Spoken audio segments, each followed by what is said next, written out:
Hello मेरे very warm welcome to Junaira ज़रा official.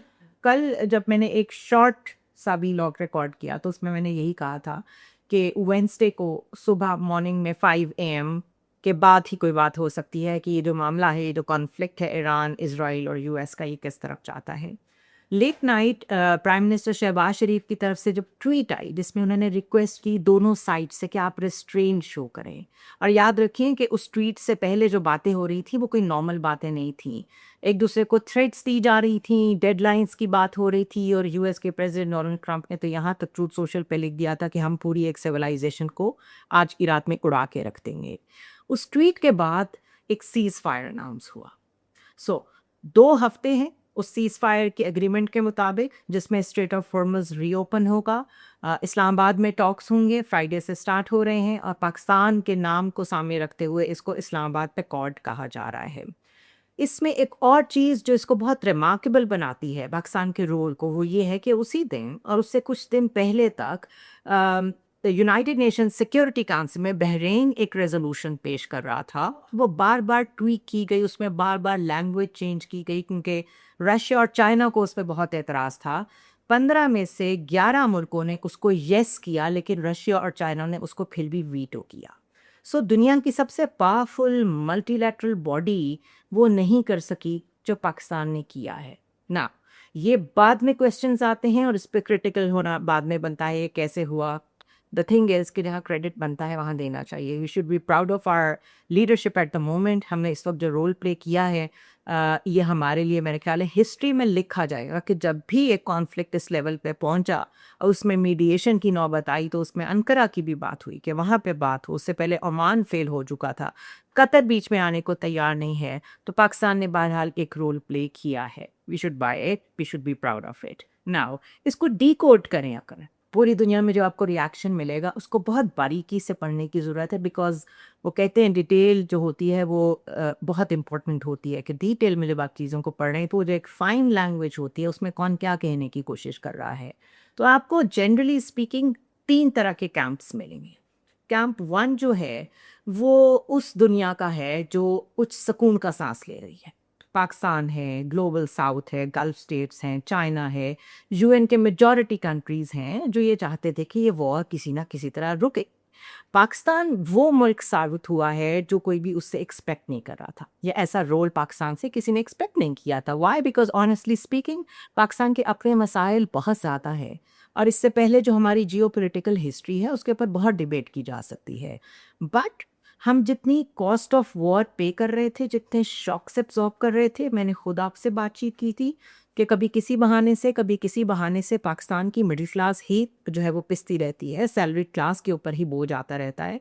तो इस वॉर के ज़रिए से जो हम कॉस्ट पे कर रहे थे वो तो बढ़ती जा रही थी, और जितनी लंबी ये वॉर होनी थी उसने बढ़ना ही था। So Pakistan tried to stop it, और ये एब्जॉर्ब किया हमने शॉक। फ्यूल राशनिंग हो रही थी, वर्क वीक जो है फेडरल एम्प्लॉयज़ के लिए वो 4 दिन का कर दिया गया। एक तरीके से लॉकडाउन की सिचुएशन थी। हमारे नेवी शिप्स जो हैं वो डिप्लॉय किए गए ताकि वो टैंकर्स को एस्कॉर्ट कर सकें स्ट्रेट ऑफ हॉर्मुज़ में से, जबकि वो बाकी सबके लिए बंद थी। हमारी कोई 15 to 20% शिया पॉपुलेशन है जिसके सेंटिमेंट्स बहुत चैलेंज थे, बिकॉज उनकी एक इंक्लिनेशन है, उनका एक लगाव है ईरान के साथ। ये कोई छोटे मामलात नहीं है। So while we were having our own problems, हमने अगर ये रोल प्ले किया है, we should be proud of it. Across all the news outlets हर कोई बात कर रहा है कि इसमें मिलिट्री लीडरशिप ने बहुत मेजर रोल प्ले किया है। फील्ड मार्शल आसिम मुनीर का बार बार जिक्र आ रहा है कि behind the close doors he was the one who was on the phone all night with JD Vance. और उसके बाद फिर ये जो ट्वीट आई जिसमें शहबाज शरीफ ने कहा विद द ग्रेटेस्ट ह्यूमिलिटी, उनके ये वर्ड्स थे कि दोनों साइड्स एग्री करें सीज़ फायर को, तो वो ह्यूमिलिटी हमने अर्न की है, हमने परफॉर्म करके दिखाई है। Pakistan knows what it risked to be in this room.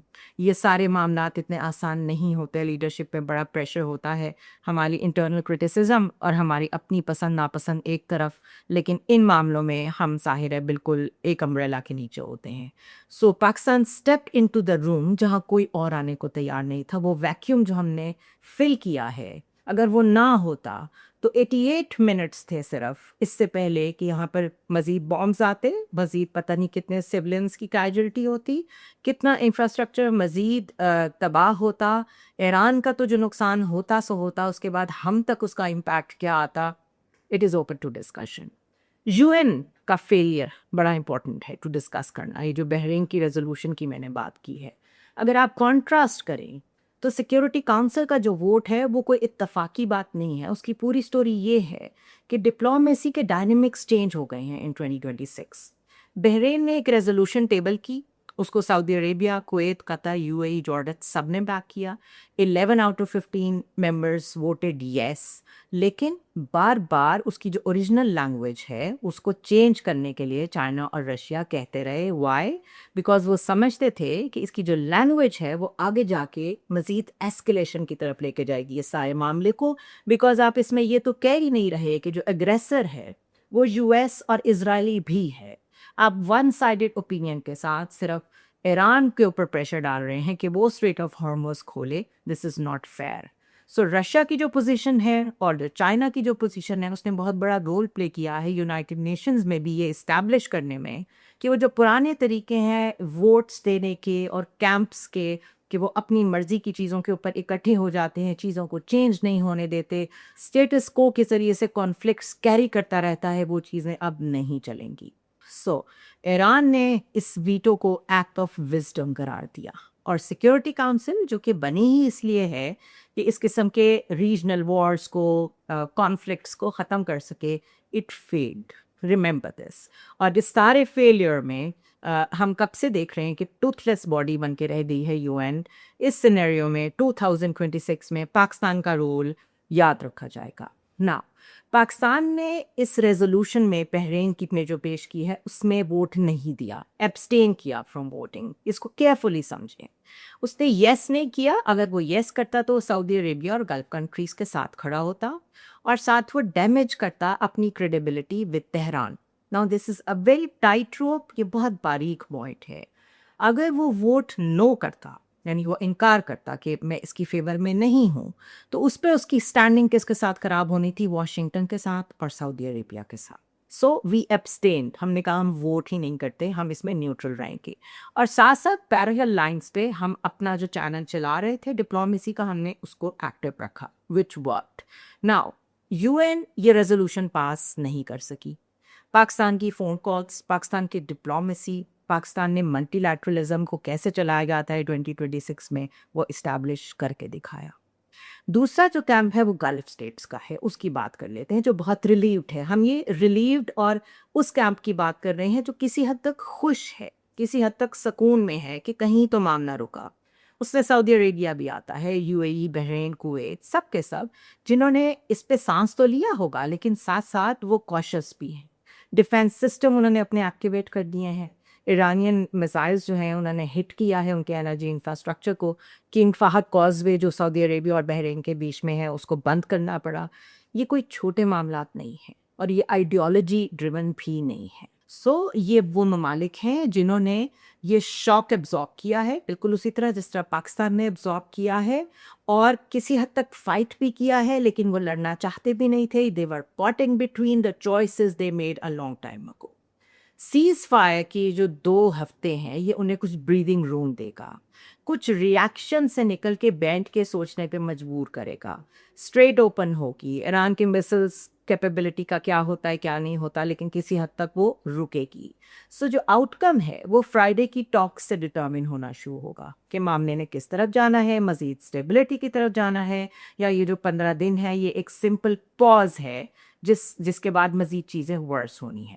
China اور گلوبل ساؤتھ کی اگر ہم بات کریں تو چائنا نے جو ریزولوشن کو ویٹو کیا ہے اور پاکستان نے جو چائنا کے ساتھ مل کے ایک ڈیل بنائی تھی اس کو جو کامیابی نہیں ملی، اس کو یوں سمجھیں کہ چائنا نے بڑا ریسٹرینٹ دکھایا ہے. وائی؟ بیکاز ایشیا سب سے زیادہ بلیڈ کر رہا تھا اس جنگ کی وجہ سے. چائنا بہت امپیکٹ ہو رہا تھا لیکن اس کی پوزیشن کمپلیکیٹڈ تھی بیکاز بیجنگ کو یہ پتا ہے کہ جس معاملے میں وہ انوالو ہوگا واشنگٹن ریلکٹنٹ ہوگا اس کو ایکسیپٹ کرنے میں. हुआ है बिकॉज अगर एक जंग को रुकवाने में ब्रोकरिंग चाइना कर रहा है तो वो जो बैक होम यूएस में डोमेस्टिक ऑडियंस हैं जिनको ये बताया जाता है कि हमारा आगे का राइवल चाइना है, उसके बाद तो जो प्रेसिडेंट ट्रंप की बेस है वो बिल्कुल ही एकदम ज़ीरो पे जाएगी। सो कहा तो ये जा रहा है, सोर्सेज ये कहते हैं कि फॉरेन मिनिस्टर वांग यी ने 26 कॉल्स की हैं इस सारे मामले को रिजॉल्व करने के लिए, लेकिन उस रूम में अपनी प्रेजेंस नहीं रखी। उस सीज फायर में प्रेजेंस अगर किसी की थी तो वो पाकिस्तान की ही थी। सो बैक चैनल्स में चाइना की प्रेजेंस थी लेकिन सामने नहीं थी। अब सेकंड कैंप की बात करते हैं। ट्रंप को ऑफ रैंप की ज़रूरत थी और पाकिस्तान ने वो प्रोवाइड किया, ये कैंप ये क्लेम करता है सिंपल वर्ड्स में कि यूएस इस जंग में फंस गया था, उसको किसी ना किसी ब्रेक की ज़रूरत थी जिसको ऑफ रैंप कहते हैं डिप्लोमेटिक लैंग्वेज में, और पाकिस्तान ने यूएस को वो प्रोवाइड कर दी। The reading that says Washington asked for its exit, ये वर्ड्स हैं जो कई जरीदों ने लिखा है कि Washington was asking for this exit और वो एग्जिट उसको इस्लामाबाद के ज़रिए से मिला। इस स्टोरी के कई वर्जन्स हैं, कई एनालिस्ट और कई डिप्लोमेटिक सोर्सेज जो हैं वो यही कह रहे हैं कि ट्रंप को एकदम से प्लेट में रख के सीज फायर ऑफर नहीं किया गया, उसमें उसकी तरफ रास्ता बनाया है तरीके तरीके से, डेडलाइंस दे के 3 दफ़ा डेडलाइंस दी, हर दफ़ा डेडलाइन मिस की, और हर रीसेट के साथ जो फेलियर्स थे वो असल में वो उसकी फेवर में जाते गए क्योंकि दूसरी साइड को ये लगा कि वाकई यूएस ये जंग रोकना चाहता है। बार बार ये जो डेडलाइन मिस कर रहे थे वो ये एक्चुअली जेस्चर्स थे, ये डिलिब्रेट अटेम्प्ट्स थी कि बार बार वो कहते हैं गोल पोस्ट चेंज करते हैं, बार बार आप डेडलाइंस देते रहें, स्ट्रेंथ भी लगेगी, ये भी लगेगा कि आपकी मर्जी है, पता नहीं कब आप सीरियस हो जाएं और कौन सी डेडलाइन पे आप असल में अमल कर बैठें। तो एक एम्बिग्विटी भी क्रिएट होती है, एम्बिग्विटी आपको एक पावरफुल पोस्चर भी देती है, बट ट्रंप ने इसको अपनी फेवर में यूज़ किया जब तक डी उनकी टेबल पे नहीं आ गई। बाय ट्यूसडे ट्रंप की जो रिपब्लिकन बेस थी वो बिल्कुल रिएक्ट करना शुरू हो गई थी, क्रैक करना शुरू हो गई थी। सीएनएन के पोल्स बताते हैं कि 43% पे उनकी अप्रूवल रेटिंग पहुंच गई थी 52% से, यानी जनवरी में 52% थी वो। ब्रेंट क्रूड $109 का हो रहा था पर बैरल। एवरेज अमेरिकन को जो $4 का गैस का गैलन पड़ रहा था वो बहुत बड़ा मसला था। मिड टर्म्स बिल्कुल सर पे हैं और एक प्रेसिडेंट जो कैंपेन ही ये चला रहा था कि बाइडन ने आपकी इकोनॉमी तबाह कर दी, उसने ग्रोसरीज का नाम ले लेके कैंपेन की थी, और वो अगर आपको इकोनॉमिक स्ट्रेंथ के बजाय बिल्कुल ही उसके ऑपोजिट कहीं और एनर्जी क्राइसिस और डिस्ट्रप्शन की तरफ लेके जा रहा है, तो उससे आप अंदाज़ा कर लें कि वो प्रेसिडेंट कितने प्रेशर में होगा। कल ही मैंने कोट किया था कि IEA जो इंटरनेशनल एनर्जी एजेंसी है वो कहती है कि 1970s से लेके 2022 तक जितने ऑयल क्राइसिस आए हैं अगर आप इन सबको कंबाइन कर लें तो ये उससे भी बड़ा क्राइसिस इस वक्त क्रिएट हुआ है। सो ट्रंप को एक एंड की ज़रूरत थी, एंड गेम की ज़रूरत थी, और उसको ख़त्म करने के लिए, उसको अपनी टर्म्स पे ख़त्म करने के लिए जो उसको मौका मिला है उसको वो अपना विन कंसिडर कर रहा है, इसीलिए उन्होंने इसको अपनी विक्ट्री कहा है। रिमेंबर दिस के ट्रंप ने अभी तक 3 डेडलाइंस दी थी, उन तीनों डेडलाइंस में ईरान ने बिल्कुल बेंट करके नहीं दिखाया, बिल्कुल एक जेस्चर भी ऐसा नहीं दिया जिस तरह वो अपने बिहेवियर में कोई चेंज ला रहे हैं। उसके बावजूद जो डील ट्रंप के सामने रखी गई ट्रंप ने एक्सेप्ट की है और उसको ही वो अपनी टोटल विक्ट्री डिक्लेयर कर रहे हैं। वैंस और विटकॉफ, जेडी वैंस और विटकॉफ क्या कर रहे थे ये बहुत इंपॉर्टेंट है समझना। नाउ जेडी वैंस और स्टीव विटकॉफ वो 2 लोग थे जो फील्ड मार्शल आसिम मुनीर के साथ मुस्तकिल, कल की रात कहा जाता है और उससे पहली रात मुस्तकिल राब्ते में थे, और ये कोई पैसिव डिप्लोमेसी नहीं हो रही थी। बहुत जो फेमिलियर सोर्सेज हैं इस सारे मामले में जो बड़ी क्लोजली इन्वॉल्व थे उन्होंने एक्सियोस को बताया है कि JD Vance himself was pushing for a deal. ना ये बिल्कुल वही बात है जो मैं डिफरेंट तरीके से आपको पहले बता चुकी हूँ कि ट्रंप को डील की ज़रूरत थी। फेस कौन था उस डील का? JD Vance, not Trump. वो धमकियां लगा रहे थे, जेडी वैंस जो है वो इसको डील करने की कोशिश कर रहे थे। तो एक फैक्शन है वाइट हाउस के अंदर जो चाहता था कि एग्जिट मिले और उसका एक फेस है जेडी वैंस।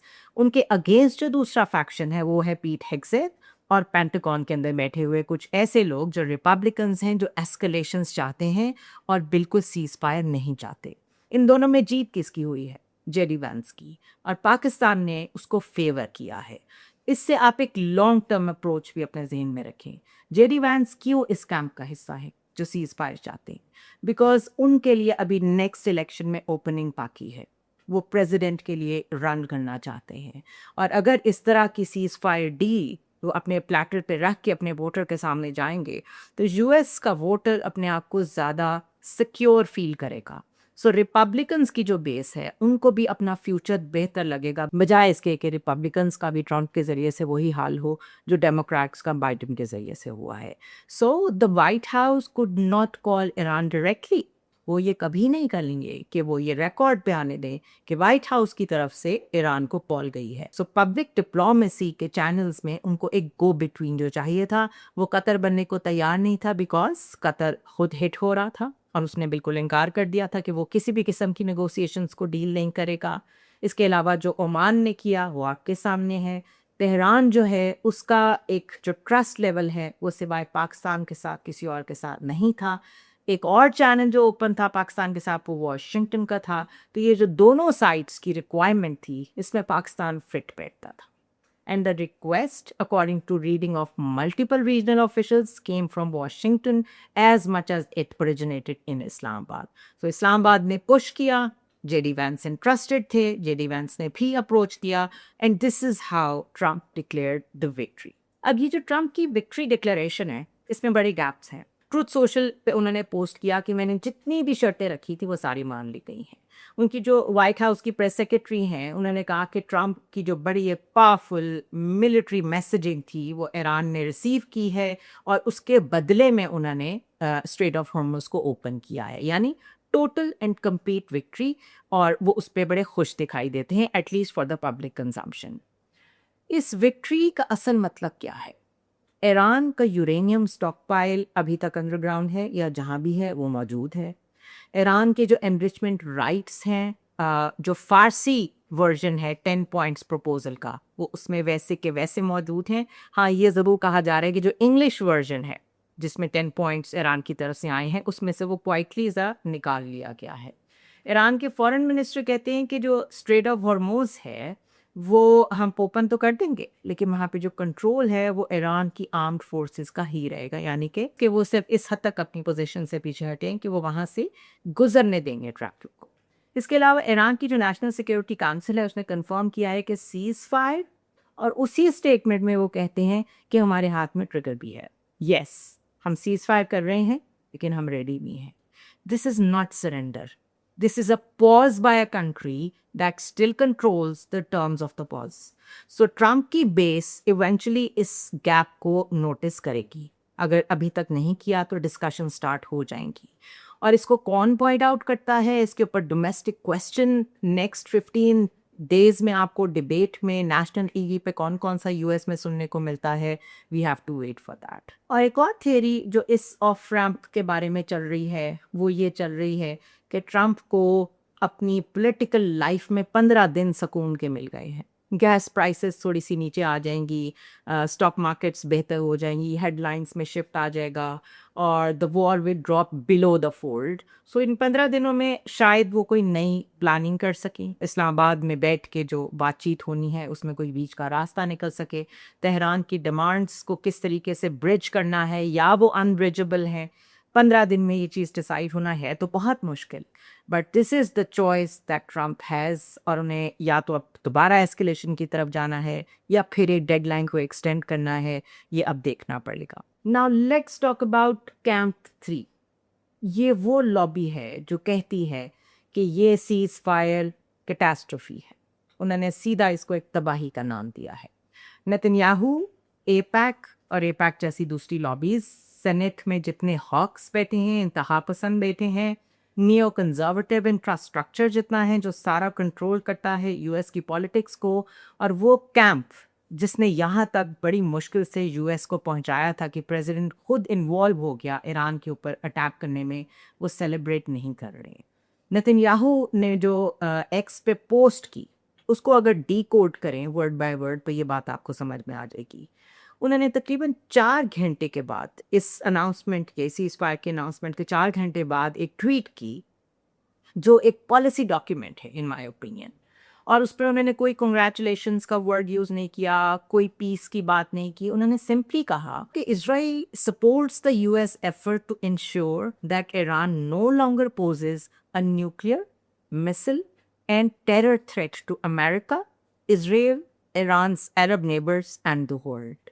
اس ایک جملے میں انہوں نے 3 کام کیے ہیں. 1, انہوں نے ریفریم کیا ہے کہ جو سیز فائر ہے ہم اس کو ایک اچیومنٹ نہیں سمجھتے, بلکہ ہم سمجھتے ہیں یہ ایک پرومس ہے جو ٹرمپ نے ہم سے کیا تھا کہ وہ فلفل کریں گے ساری اسرائیل کی ڈیزائرز, اور اسلام آباد ٹاکس میں ہمیں بڑی امید ہے کہ وہ اس کا خیال رکھیں گے اور اس کی طرف قدم بڑھائیں گے, یعنی کہ جو اسرائیل چاہتا ہے انہی عزائم کی طرف قدم بڑھائیں گے. دوسرا, ہم اس کو ڈیفینس اینڈ سیکیورٹی کی لینگویج میں کہتے ہیں تھریٹ پرسیپشن کو انلارج کر دینا. یعنی پہلے آپ کہتے تھے کہ ہمیں 1% تھریٹ ہے, پھر آپ کہیں 10% ہے, پھر آپ کہیں 15% ہے, پھر آپ کہیں تو ہر طرف سے تھریٹ ہے. یعنی آپ 1 پوائنٹ بائی 1 پوائنٹ یا اکٹھے 10 پوائنٹس آپ تھریٹ کو بالکل اتنا انلارج کر دیں کہ اس کی ڈیفینیشن اس سے چینج ہو جائے جو وہ شروع میں تھی. سو انہوں نے جو ڈیفینیشن آف تھریٹ ہے فرام ایران اس کو بہت بڑھا دیا ہے. ان کا یہ کہنا ہے کہ پہلے تو ہم یہ کہتے تھے کہ اسرائیل کو تھریٹ ہے ایران کی طرف سے, اب اصل میں امریکہ کو بھی تھریٹ ہے ایران کی طرف سے, عرب ورلڈ کو بھی تھریٹ ہے, اور پوری دنیا کو تھریٹ ہے.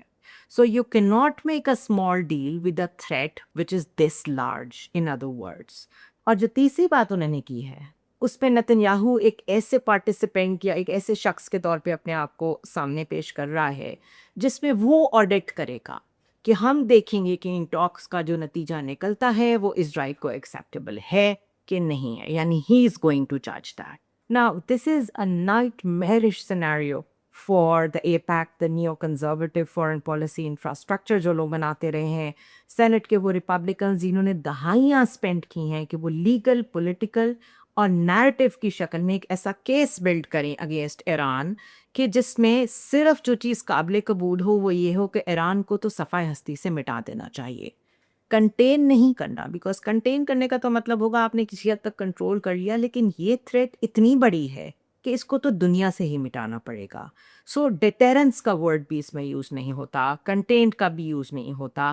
اس پہ سمپلی وہ یہ کہنا چاہتے ہیں کہ ایران کو, شاید مجھے ایک کویسچن بار بار کیا جاتا ہے کہ Israel has a right to exist, تو ایران کے بارے میں وہ کہتے ہیں کہ Iran has no right to exist because اس کی ٹیرر پراکسی نیٹ ورکس ہیں, اس کا جو یورینیم انریچمنٹ پروگرام ہے, اس کا جو مسل پروگرام ہے, according to this new definition of Netanyahu, اس سے ساری گلف کنٹریز کو بھی خطرہ ہے, اس سے امریکہ کو بھی خطرہ ہے, اس سے پوری دنیا کو خطرہ ہے. سو اس وقت کا سیز فائر جس میں تقریباً 10 پوائنٹس ایران کی طرف سے موجود ہیں, جس میں وہ کہتے ہیں کہ انریچمنٹ ہمارا رائٹ ہے, اسٹریٹ آف ہارمز کو ہم کنٹرول میں رکھیں گے, ہمیں فل سینکشنز ریلیف دے تاکہ ہماری اکانومی فلرش کر سکے, اور یو ایس فورسز ریجن سے نکلیں. ٹرمپ اس کو ورکیبل بیسس کہہ رہے ہیں. اب آپ اندازہ لگائیں کہ the gap between what Netanyahu and his lobby is saying اور جس کو ٹرمپ کہہ رہے ہیں کہ ہاں اس پہ بات ہو سکتی ہے, یہ بہت بڑی ریزسٹنس ہے, اور یہ بہت فاسٹ ہے, یہ بہت لاؤڈ ہے, یہ اپوزٹ ڈائریکشن میں جا رہی ہے. لنزے گرام جو کہ بہت ہی ووکل زائنسٹ ہیں, انہوں نے ٹرمپ کو کہا ہے کہ ہر اس ڈیل کو آپ کو ریجیکٹ کر دینا چاہیے جو کوئی بھی میجر کنسیشنز ایران کو دینے کو تیار ہو. Now, this deal is giving a lot of concessions to Iran. جو سینئر اسرائیلی آفیشلز ہیں جنہوں نے AP ایسوسیٹڈ پریس سے بات کی ہے, ان کا کہنا ہے کہ جیروسلم میں اس وقت بہت بے چینی ہے, اور اس ڈیل کو لے کے, ایران کے نیوکلیئر پروگرام کو لے کے اسرائیلی انٹرسٹ جو ہیں وہ شدید خطرے میں کنسیڈر کیے جا رہے ہیں. اور یہ کوئی بیک گراؤنڈ کنسرنس نہیں ہے, یہ لابی وہی لابی ہے جو کہ بیٹھ کے اپوزیشن میں اب اسلام آباد میں کیا ہونے جا رہا ہے اس کو سبوتاج کرنے کی کوشش کرے گی, اور وہ ایفرٹس آلریڈی ایٹ پلے ہیں. اس پہ ایک بہت فائنر اینگل ہے کہ کس طرح اس سیز فائر کے چھوٹے چھوٹے پوائنٹس ہیں جو اسرائیل کو ایکسیپٹیبل نہیں ہے. بڑے پوائنٹس تو وی نو کہ ایکسیپٹیبل نہیں ہے, بٹ فار ایگزامپل جب پاکستان کے پرائم منسٹر نے یہ ٹویٹ کیا کہ سیز فائر کورز لیبنن اینڈ ایلسویئر, کہ لیبنان میں آپ جو کچھ کر رہے ہیں وہاں جو مستقل بمبارمنٹ جاری ہے اس کو بھی روکے, سیز فائر کا حصہ وہ علاقہ بھی ہے, تو اس کے جواب میں نتن یاہو نے ٹویٹ کیا کہ Lebanon is not part of the deal. उसमें सीज फायर नहीं होगा. सो पहले दिन से ही जो कॉन्ट्रडिक्शंस हैं, जो पहले दिन से ही सीज फायर को लेके नेतन्याहू की फ्रेमिंग है वो सामने आना शुरू हो गई, बल्कि उसने ओपनली उसको नो किया है. और इज़राइल ने एक दिन भी लेबनान को स्ट्राइक करना बंद नहीं किया, स्पेशली जब से अनाउंसमेंट हुई है. अगर आप खबरें देखें तो वहाँ मुस्तकिल बम्बार्डमेंट जारी है. लेबनान में हम सबको पता है कि हिजबुल्लाह वहाँ से ऑपरेट करती है, most significant and regional proxy of Iran. और हिजबुल्लाह के साथ बिल्कुल तेहरान का जो पर्सपेक्टिव है वो उसी तरह जुड़ा है कि ईरान ये कहता है कि अगर आप उस पर अटैक करेंगे तो हम उससे अपने ऊपर अटैक कंसिडर करेंगे. सो प्रैक्टिकली नेक्स्ट 15 डेज में ये प्रेशर जो है, जो कि इस वक्त स्ट्रेटेजिक प्रेशर के तौर पे एक्सर्ट कर रहा है नेतन्याहू, वो किस तरफ जाता है it is yet to be seen, because इससे नेतन्याहू का अपकमिंग इलेक्शन भी जुड़ा हुआ है, उसकी डोमेस्टिक कैलकुलेशन भी जुड़ी हुई है. वो सिर्फ अपनी फॉरेन पॉलिसी नहीं चला रहा, he is running for his political survival. उसका जो कोएलिशन है जो कि हार्डेस्ट राइट फ्लैंक है, उसमें फाइनेंस मिनिस्टर स्मोट्रिच है, नेशनल सिक्योरिटी मिनिस्टर है इसराइल के बेन गुवेर. ये जो सारा ब्लॉक है ये उसके सर्वाइवल का मसला है. ये बड़ी वोकल ऑपोजिशन है जो ईरान को कोई लीवे नहीं देना चाहती. सो एक इलेक्शन साइकिल सरदे खड़ा है, और अगर उसमें नेतन्याहू सीज फायर एक्सेप्ट कर लेता है, ईरान का न्यूक्लियर प्रोग्राम जो है उसको किसी भी किस्म का कबर एक्सेप्ट कर लेता है, तो ये इलेक्शन साइकिल उसके हाथ से निकल जाएगा. सो उसकी जो स्टेटमेंट है ऑन एक्स वो असल में उसकी कैंपेन डॉक्यूमेंट है. वो सिर्फ दुनिया को मैसेज नहीं है, वो उसके ऑडियंस जो वोटर्स घर पे बैठे हैं वो उनके लिए भी है. Publicly naming the nuclear missile and terror threats, ये कहना कि वो अमेरिकन कमिटमेंट्स हैं, नेतन्याहू ये बताने की कोशिश कर रहा है या रिकॉर्ड पे ला रहा है कि ये सारी जो कमिटमेंट्स हैं यूएस ने ये हमारे साथ की हुई हैं और उसे ये पूरी करनी है. अगर इस्लामाबाद टॉक्स किसी भी किस्म की डील में कोई वीकनेस शो करती हैं जो कि सिंक नहीं करती उसके साथ जो इजराइल चाहता है, तो फिर यूएस को उसका जवाब देना पड़ेगा. अगर डील फेल होती है या डील कामयाब होती है, दोनों सूत्रों में नेतन्याहू के स्टेक्स अगर ये कहा जाए सबसे हाई हैं तो गलत नहीं होगा. So for Netanyahu the cease fire is not a finish line. ये एक डॉक्यूमेंट है जो उसने अपने नेक्स्ट इलेक्शन तक ज़िंदा रखना है, और उसको ज़िंदा रखने के लिए उसको कितने मिसएडवेंचर करने पड़ते हैं, कितनी दफ़ा अटैक करना पड़ता है मुख्तलिफ ममालिक पे, जिसमें सीरिया भी है, जिसमें लेबनान भी है, जिसमें वेस्ट बैंक और गाज़ा तो शामिल ही है, अब ईरान को भी ले लें. नोबडी नोस कि ये मामला कहाँ तक जाएगा. Last but not the least, the most sharpest edge of this entire story is कि इस सारे मामले में अगर ट्रंप इज़राइल के ऊपर उसी तरह का गुस्सा करते हैं जो उन्होंने ट्यूसडे को बड़ा ओपनली शो किया, पब्लिकली ऑन कैमरा उन्होंने कहा कि हमने नेतन्याहू को मना किया था कि ये स्ट्राइक ना करें, and I am not happy that Israel was going out on Iran like this. बड़ा रेयर और पब्लिक डिस्प्ले था इस तरह की फ्रस्ट्रेशन का एक अमेरिकन प्रेसिडेंट की तरफ से. तो अब अगर ये इस्लामाबाद कोर्ट किसी पॉजिटिव डायरेक्शन में जाता है तो इज़राइल और यूएस रिलेशनशिप्स ये एक अनप्रेसिडेंटेड डायरेक्शन में जाएंगे. This is very hard to conceive कि ये रिलेशनशिप्स ख़राब हों, लेकिन अगर इसमें फ्रैक्चर भी आता है और अगर इसमें थोड़ा बहुत मिसट्रस्ट भी आता है तो वो भी बहुत बड़ा एक रप्चर होगा डोमेस्टिक पॉलिटिक्स में वाशिंगटन के लिए. ये जो टेंशन है कि ट्रंप वेट कर रहे थे ऑफ रैम्प की, नेतन्याहू वॉर चाहता है, कोई रेजोल्यूशन नहीं चाहता, इसका टेस्ट है ये 2 हफ्ते. Let's see how it goes. The question of what happens to US-Israel relationship, अगर ट्रंप की कोई डील इस्लामाबाद में हो जाती है जो कि एक्सेप्टेबल हो टू तेहरान, तो उसके बड़े जियोपॉलिटिकल आफ्टर शॉक्स होंगे जो हमें देखने को मिलेंगे. इस दफ़ा तो यूएस और इज़राइल ने मिल के स्ट्राइक्स की हैं. क्या इज़राइल डायरेक्ट स्ट्राइक्स भी कर सकता है यूएस के बगैर? That is the most consequential question in the two. See you next time.